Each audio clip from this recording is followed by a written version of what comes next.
What's the meaning of arboriculturist?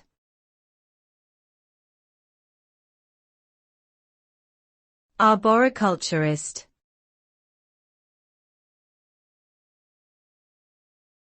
Arboriculturist.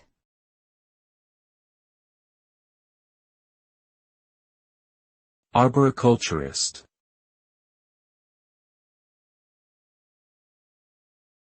Arboriculturist.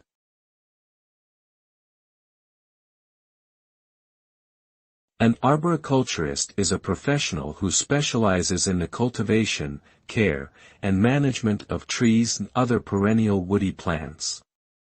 Arboriculturists also work to prevent and control tree diseases, pests, and environmental issues that can impact tree health. They may provide consultation services for residential or commercial properties, parks, or government agencies. Additionally, arboriculturists may be involved in research and education related to tree biology and ecology. Overall, arboriculturists play a crucial role in ensuring the long-term health and sustainability of trees in urban and natural environments.